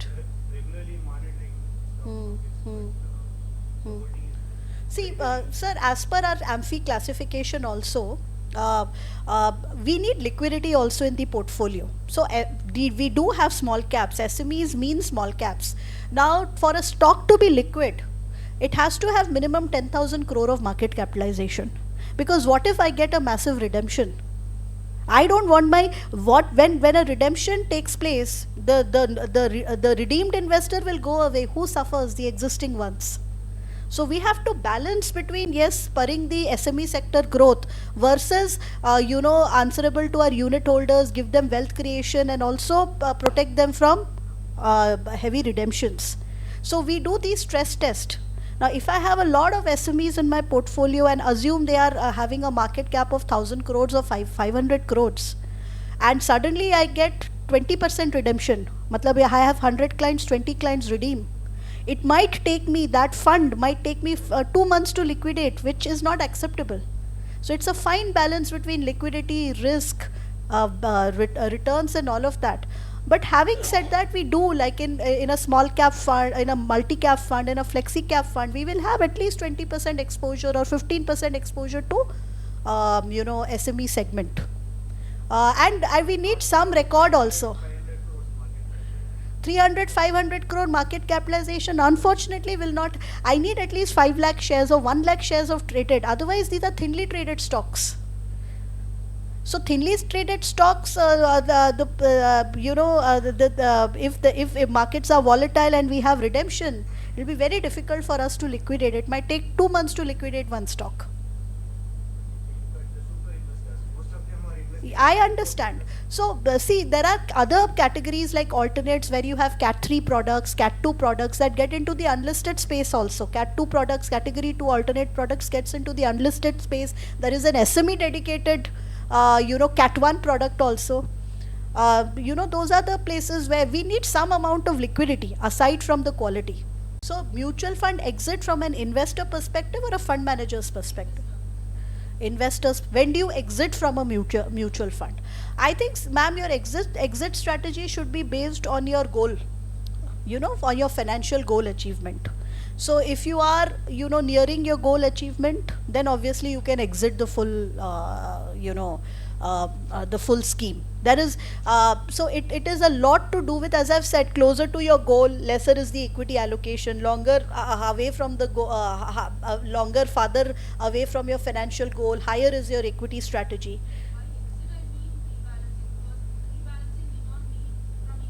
Okay. Okay. So one way to look at is always look at the 3-year information ratio. So there is something called, even SEBI has made it mandatory to publish information ratio. So what is information ratio? It is basically depicting the consistency of the fund. Whether the fund is generating alpha, which is excess return one-off, or is it generating alpha on a consistent basis. Now one measure of your exit strategy should be the risk adjusted ratios. If a fund is not having a good information ratio, which means its alpha generation is sporadic, now that is one trigger point for me to switch from that scheme to another scheme.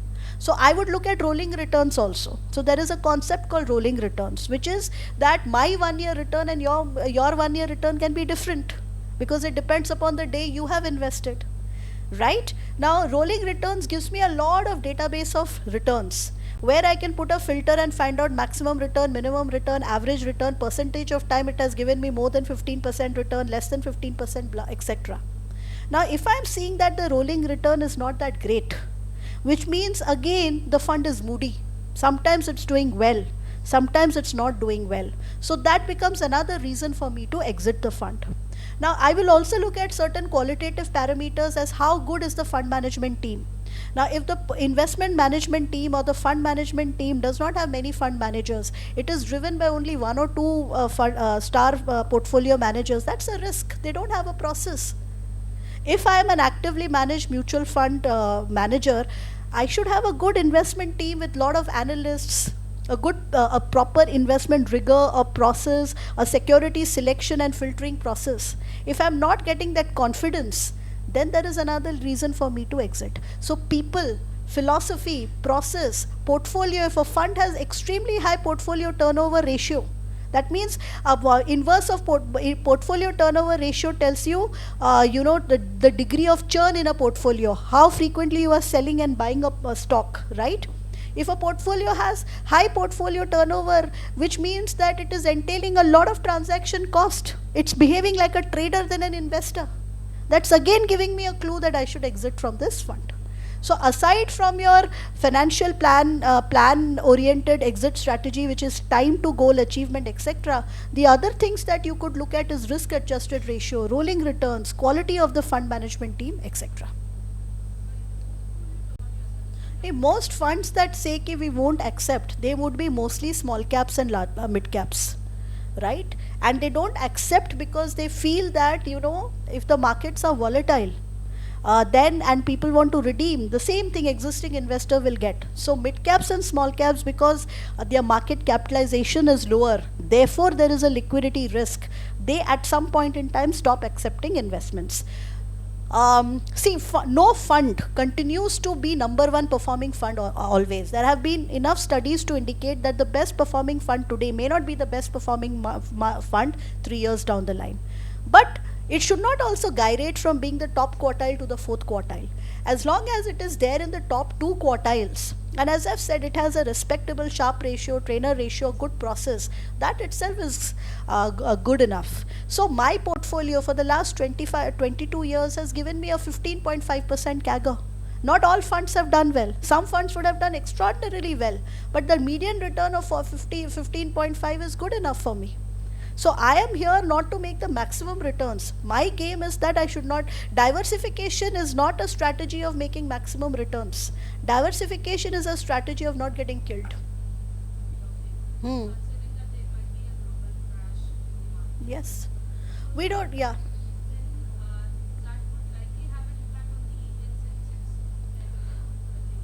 Yeah, so as I've said, Warren Buffett has, I think his wealth has gone up by $25 billion this year itself. That's what I've read. He would have liquidated some, you are right. Whenever he has liquidated, there has been a crash, right? See, but market is a culmination of different forces, right? As I've said, at one point in time, market cap to GDP ratio looks extremely high. But when we look at the P ratio of Sensex or Nifty, it's not that high. But when we look at a VIX, it is much lower, right? So there are so many culmination of factors. Earnings growth seems to be fine. Despite of all of that, India currency has gone down to 890, right? Despite of all of that, our economy has grown by 8%, 9%, 7%. We are a giant elephant. I think the biggest risk to our country is another partition. As long as it does not happen, right? I think the story, if Bharat story remains intact, there will be short-term hiccups, but long-term we will be able to navigate. Coming to your thing, there are camps which feel there is a 6% upside, right? There are camps which feel that short-term it can be volatile. But as I've said, if your EPS growth is 13%, if your nominal GDP growth is around 13%, there is no way that equity markets will not capture. We are not a Japan, at least this much I know. We are not Japan. We are not as long as there is inflation, as long as there are this demography is there, we will continue to figure out our growth pockets. Thank you. Thanks.